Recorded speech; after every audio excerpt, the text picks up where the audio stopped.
Howdy doody y'all, it's been a while since I made my last video. With that much time off, you guys probably expect a high quality video much like Michael Reeves. I may have adopted his schedule and post like him, but I can confidently say that my video sucks. I thought it would be a genius idea to make a tier list video on One Piece arcs, like you haven't seen anyone else do that before, but the twist is, get this, me rereading the entire manga. Why would I do this? Why would anyone do this, you may ask? Well, I'm dumb, okay? I'm dumb. First up, Romance Dawn. Now, it might be the nostalgia talking, but I really enjoy this arc. Even without all the high stakes or crazy fights, Romance Dawn just has a certain charm to it that gets me excited to sail the sea and learn more about the world of One Piece. All of these early arcs are difficult to rank, especially with each following arc. It stacks upon the previous one, building the story each and every step of the way. Not to mention that it sets up so many plot lines that we will eventually see come to fruition down the line. Hopefully. Romance Dawn is such a short arc with only 7 chapters to its name. It builds upon Luffy's character so well, teaching Luffy the difference between fighting just to save face and being brave for the ones who matter. And that's going to be a common theme you're going to see Luffy do many times within the show. It's a characteristic that helped him recruit each and every one of his crew members. You can see the capability Oda has with writing strong, touching moments, which makes me elicit certain emotions, and that in itself gives this arc a solid B tier. Next up, Orange Town. From my time being in the One Piece community, there seems to be a general consensus that the early arcs in One Piece are quite boring up until it reaches either Baratie or Arlong Park, and I can somewhat agree with that. It's not to say that Orange Town is bad in any way, but if we're comparing it to other One Piece arcs, it's quite low in the rankings. I definitely enjoy the introductions to both Nami and Buggy, but it wasn't in this arc that I started to love their characters. Buggy as the main villain wasn't the greatest fit. He hovered between being menacing and goofy at the same time, but one of those aspects did shine because the fight between Luffy and Buggy was quite funny. Oda has his uncanny ability to incorporate humor into every aspect of the story, and those are some of my favorite times in One Piece, especially when the Straw Hats are interacting with one another. Also in this arc, I really like the scene with the dog protecting what was important to him, defining in the series what treasure actually means. And with all that said, I'm kind of on the fence between B and C tier, but I think I'll go with C tier. Coming up, Syrup Village. I feel like this isn't really a controversial opinion, but to me, Syrup Village is one of the worst arcs in One Piece. This arc was a bit too long and could have been condensed down a bit, especially comparing it to the 2 previous arcs, and this is partly because of how much development Usopp got. You get to learn every intricate part about his character, from him lying to why he lies to his relationship with Kaya, and even a little bit about who his father is. Where comparatively, the introductions for Luffy, Zoro, and Nami were very minimal and were touched upon a lot more over the course of the story. And I feel Oda could have done something similar with Usopp as well. Also, I don't think Captain Kuro was that compelling of a villain comparatively to Buggy, who was vastly much more entertaining to watch. He has a cool origin story and how he became a butler for Kaya, but everything else was very bland. His goals and aspirations were very mundane. He just didn't have any qualities to him that made me like his character, unlike my boy Django here, who can single-handedly improve this arc's ranking. Not really, it gets a D tier. Moving on to Baratie. Every One Piece fan always says to at least make it to Arlong Park, which is where most of them believe One Piece starts getting good, but to me it was Baratie that brought One Piece to the next level. We're introduced to Mihawk, who had one of the best character introductions in the show. Not only did he slice up a galleon in half, but his reasoning for it was that he was just killing time. And quickly after this, Mihawk was challenged by Zoro to a duel where he completely dismantled him with a butter knife. This was the prequel for us to get a taste of what the Grand Line has to offer, and that's not even my favorite part in this arc. The flashback with Sanji's backstory where he was stranded with Zeph and only had 5 days worth of food left was intense. Zeph gave all the food to Sanji, and in order to not starve to death, he chopped off his own leg and ate it. I watched the anime before reading the manga, so when I read this scene, I was shocked. It changed my whole perspective on both Zeph and Sanji. I love this arc. It's the arc that made me fall in love with One Piece, so Baratie gets an easy A tier for me. Now we're heading to Arlong Park. Is it even a question to where I'm going to rank this arc? Without a doubt in my mind, it's going right into S tier. This is the arc where we can finally see the heights of Oda's writing capabilities. The direction with its storytelling and character development is off the charts. And this isn't just because of Arlong Park, it all culminated from the past 4 arcs building up the storyline to the climax of the East Blue Saga. This arc has some of the most memorable moments in the series because of that. The scene with Nami breaking down after 8 long years of holding it in, just her stabbing her arm over and over and over again makes me cry every time. That scene is then followed by Nami crying for help, Luffy giving her his hat and screaming, "Of course I'll help you." Then the shot pans out. to a beautiful squad shot. No matter how many times I rewatch these scenes, I'm always left speechless and covered in goosebumps. You know how there's a 3-episode rule for when you can drop an anime? Well, for One Piece it's the Arlong Park rule.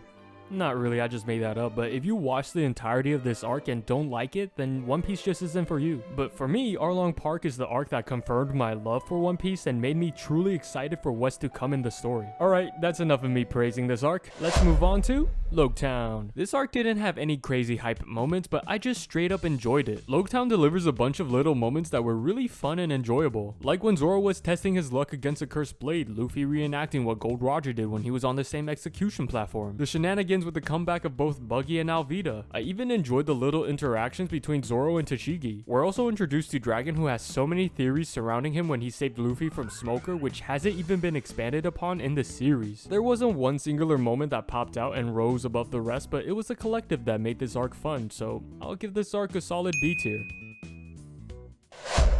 Up next, Reverse Mountain. The start of a new saga, the introduction to the Grand Line, everything that the past few arcs has been building up for, and I have to say this arc was kind of a letdown. The whole Alabasta saga starts off really slow, similarly to that of the East Blue saga. The most interesting part about the Reverse Mountain arc is the world building and learning more about the Grand Line. That's it. I can't really recall any other thing that really piqued my interest. Although the backstory of Laboon was touching and heartbreaking at the same time, the promise Luffy made with Laboon was kinda cliche. I know Oda likes to make connections from past arcs and bring them up in future arcs, but for me, I just wanted to speed through this arc and start sailing the Grand Line, seeing more of what it has to offer. Overall, Reverse Mountain has some good moments, but it wasn't enough for me to take it out of D tier.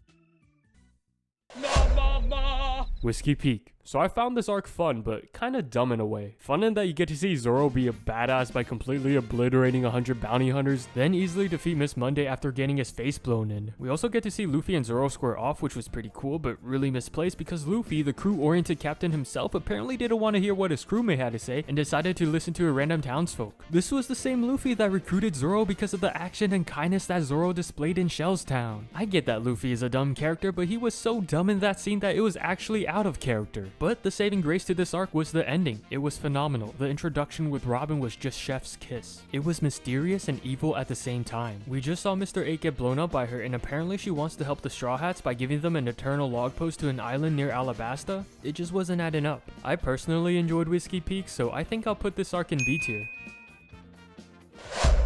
Let's talk about Little Garden. This arc is an interesting one because we learned that the islands in the Grand Line have different cultures due to how unstable the climate and weather is, which I find very fascinating because of how broad and creative you can get with it. This was a subtle touch in the One Piece world, because it was never mentioned again. But it did give Oda the ability to create any world he would want compacted into one island. Throughout the video I mentioned the world of One Piece, or world building, a couple times. It's one of my favorite aspects in any anime, let alone One Piece. And to nobody's surprise, giants are part of the One Piece world, introducing us to Dory and Brogy. The giants were great in this arc. I love their whole backstory and how it was revealed to us by referencing the birth of Zoro and Sanji's rivalry. They also played a big part in Usopp's character development. The one thing I didn't really care for was Mr. 3. He wasn't that great of a villain and was a bit overpowered in my opinion based on how things transpired in later arcs. The only thing I liked during the battle against Mr. 3 didn't have anything to do with him, but rather just the antics with Zoro striking a pose before he gets completely solidified and him also trying to cut his leg off at one point. This arc was solid but didn't have anything that wowed me, so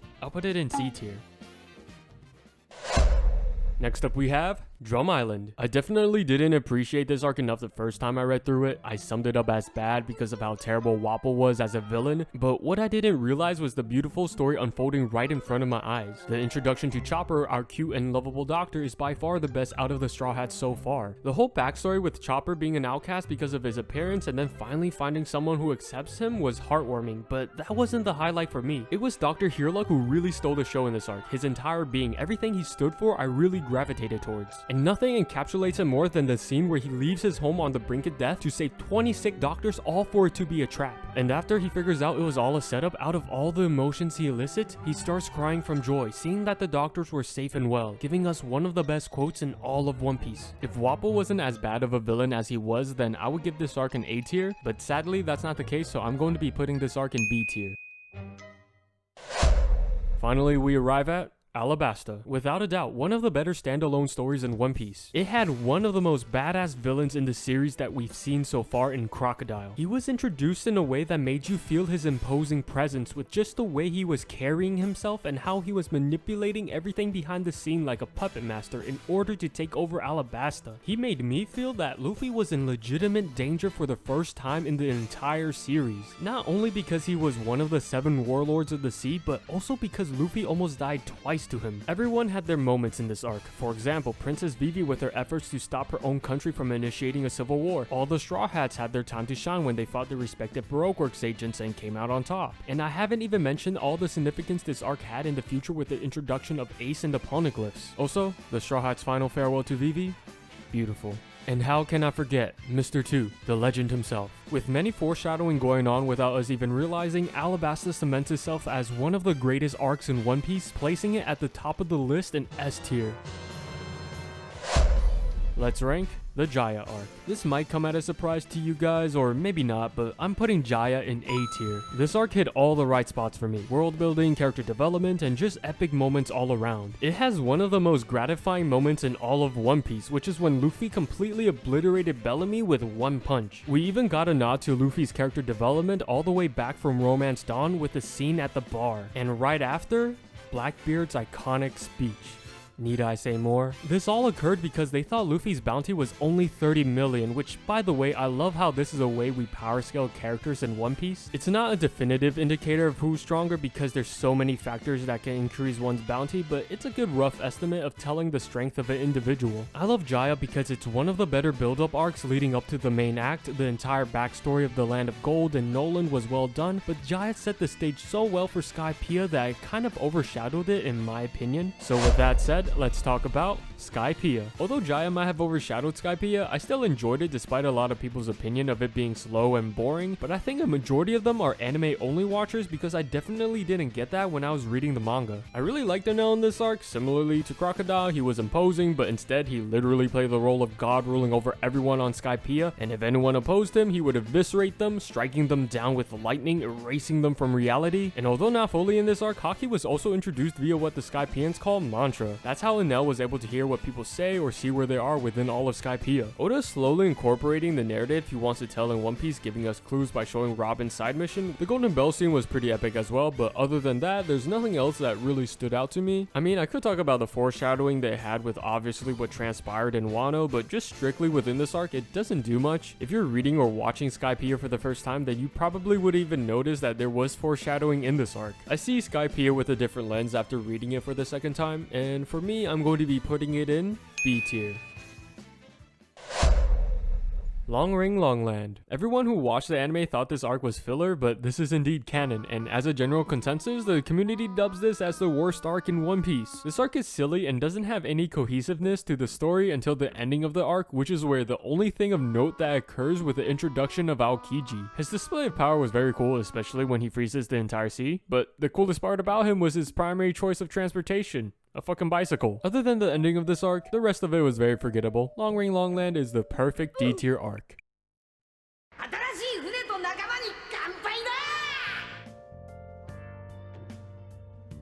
Water 7. Okay, I want to let it be known that out of the big three, I love One Piece the most. Not because it has the best action or fights, but because of the incredible characters and storytelling it has. You can feel the effort and love put into creating the island of Water 7, with the entire infrastructure of the city being developed in a way that corresponds to the body of water surrounding it, mimicking that of Venice. Water 7 is forever linked to Enies Lobby. You can't have one without the other. The transition between these two arcs was so seamless in the manga that it felt like one giant arc. There are a few times when I either watch an anime or read a manga that I'm left speechless at the end of it. These two arcs did it for me. It had mystery, heartbreak, and everything in between. One moment I could be laughing at a scene, and in the next I could be bawling my eyes out. The fight between Usopp and Luffy for the Going Merry, you never would have thought out of all the adventures the crew has been on, and along with the happy-go-lucky persona this show has had up until this moment, that the Straw Hats would ever have a massive argument with one another, let alone a fight between each other. We all knew Usopp was going to lose, but it didn't make it any easier to watch or less emotional. It felt like I was part of the crew standing next to everyone on the ship, seeing two of my crewmates beat each other up. Even after all this time, Water 7 still remains my favorite arc in all of One Piece. So obviously, I'm putting this arc in S tier. It has a ton of buildup, but in the best way possible. The first building block was the mysterious disappearance of Robin being blackmailed by the world government. Second was the introduction to Frankie and his knowledge about Pluton. It's like a bunch of puzzle pieces being laid out in front of us, and for us to complete the whole picture, we just need the last piece, which is the next arc. Enies Lobby. Although Enies Lobby isn't story driven as much as Water 7, it still excels at many other aspects. The main objective of saving Robin for the Straw Hats was at the forefront in this arc. Everything else that has occurred before the upcoming events has become obsolete for them. The entire lead up to Robin's rescue was terrific. From the events that unfolded on the sea train all the way up until it crashes the gates to start the raid in Enies Lobby, and ultimately facing the CP9 in an all-out battle. Finally, after 400 chapters into the manga, Oda decides to come out with a bang, giving Luffy not one power-up but 2 power-ups in this arc. And not to be outdone by Luffy, Sanji learns his signature move Diable Jambe, and Zoro with Ashura to beat their respective CP9 agent. Every fight that occurred was top-notch, but none can top one of the most emotional and impactful moments in all of One Piece. Sogeking, あの旗撃ち抜け。了解。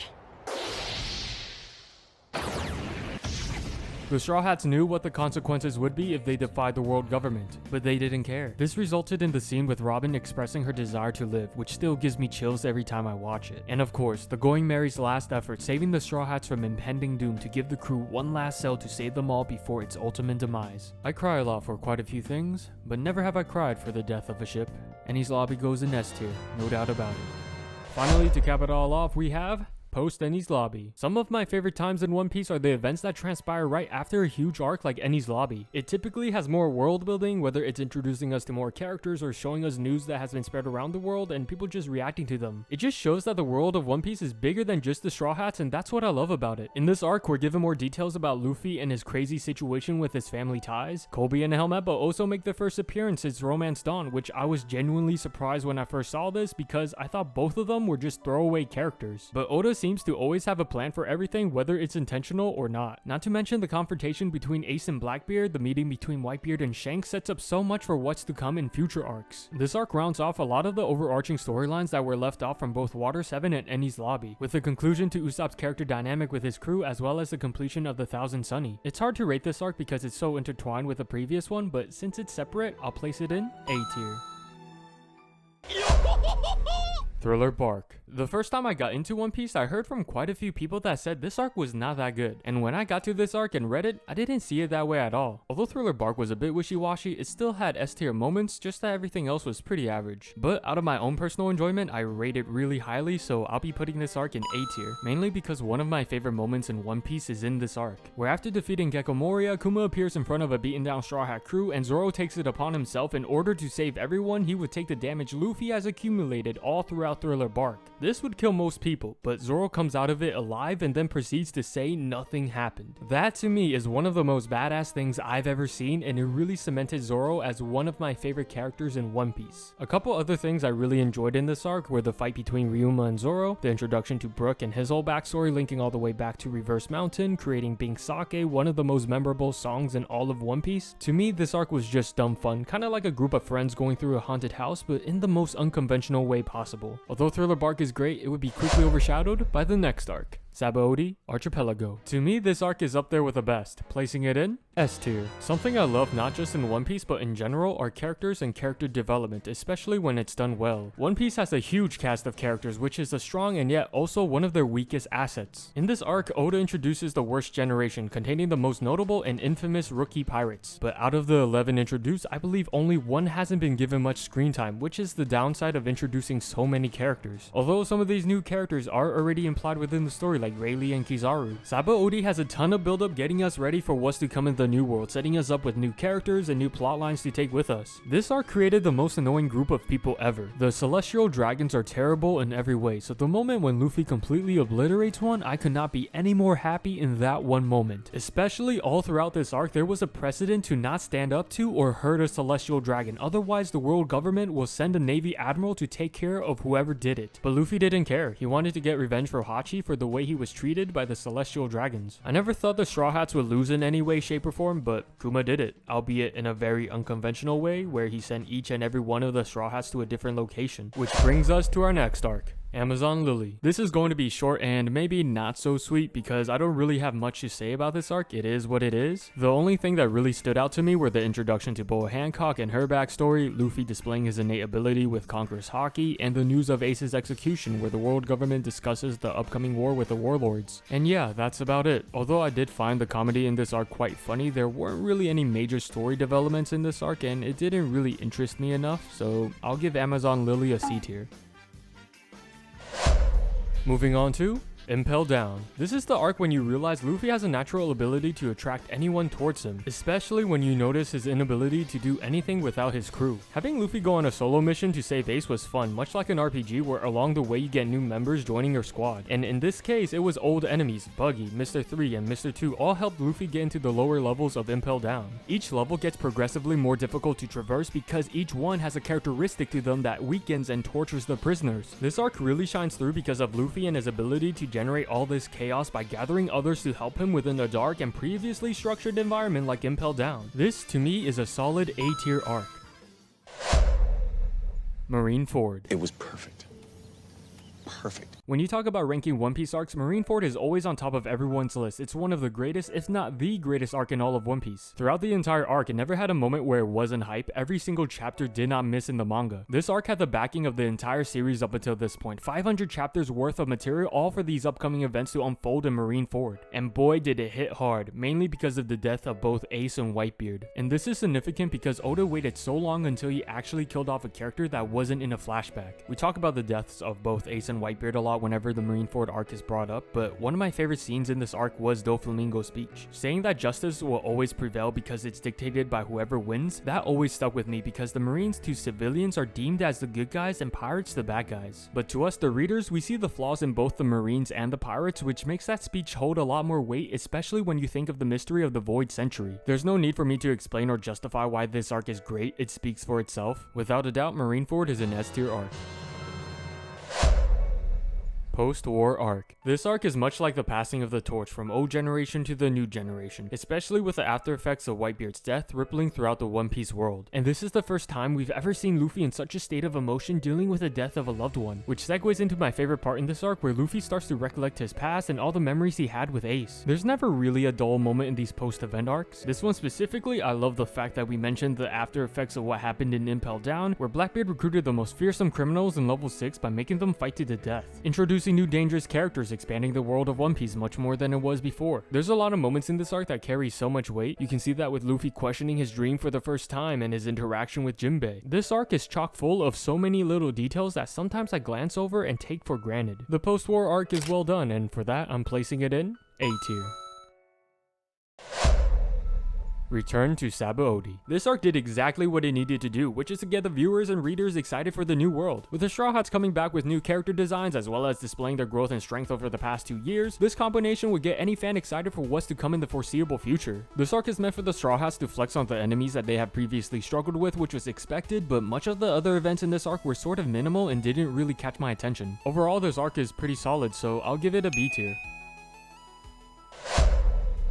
Fishman Island. I always thought the meaning and message behind Fishman Island was a strong aspect in this arc, but everything else about it fell short in my opinion. The background story was well done, having two different stances in Queen Odahime who wanted peace with humans and Fisher Tiger who wanted them separated, which spawned a new age of fishermen pirates with Hody Jones and company. But they have to be the worst villains in all of One Piece. There was no redeeming quality to them in any capacity. Also, the whole Vanderdecken issue added no entertainment whatsoever. You could remove him entirely from this arc and my enjoyment level would have been exactly the same. Although this arc does have many more developments and gives us more details on certain major plot lines, it felt overshadowed by the absolute mess that was Hody Jones and Vanderdecken. Fishman Island felt a lot like the Reverse Mountain arc where we are starting a new journey into the Grand Line, but this time it's the New World. My expectation at an all-time high, and again it's a letdown. C tier.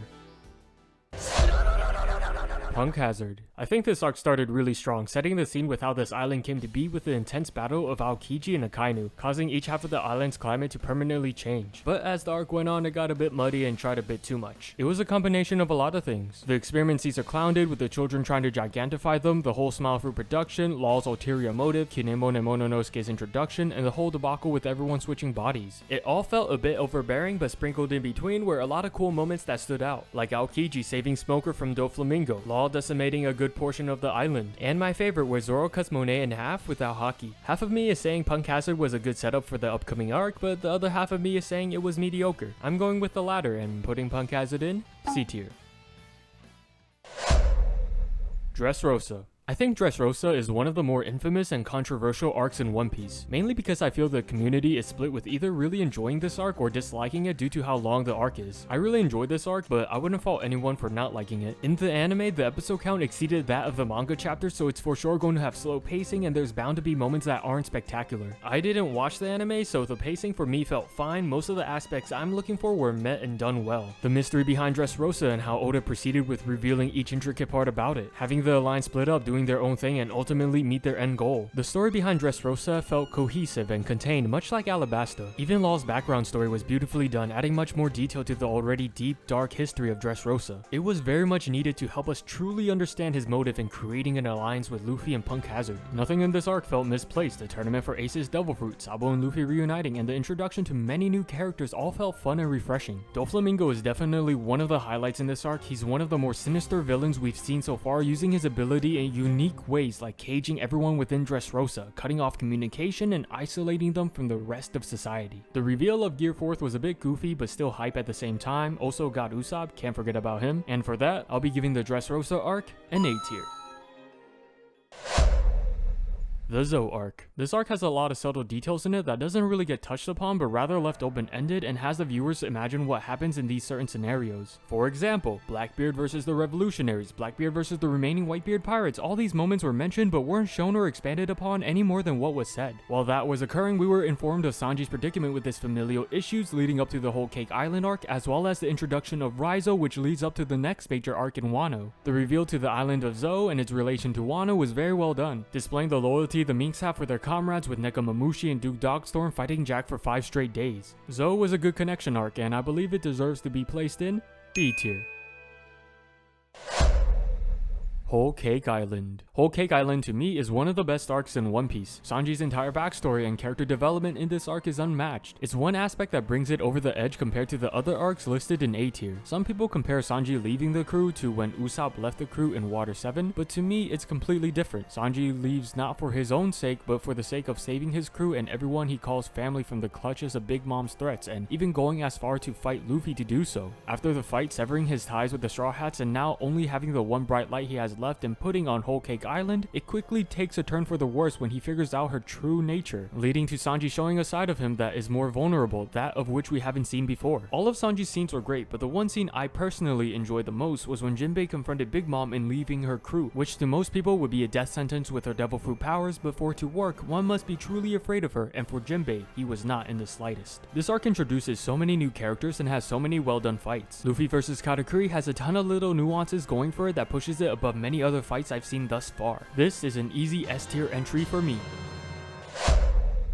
Reverie. In terms of information alone, this arc is one of my favorites. It left me thinking, coming up with my own theories, and questioning many of the scenes shown in this arc. Like, who's this guy, and why do they have a giant straw hat in their possession? So many things left unanswered, yet I know all of it will be uncovered once the story starts to unravel more and more. Jewelry Bonnie also makes an appearance by disguising herself as one of the royals infiltrating Marie Joie. We then see her crying over the state Kuma is in, which made me question how relevant they are to each other. Shanks somehow also gathers an audience with the 5 elders, which made many fans think about what his relationship with the world government is. Also, what's the significance to this throne, and why are the 5 elders bowing to this one person? Oda created so many scenes that left questions in my mind, and for that, I'm giving this arc an easy S tier.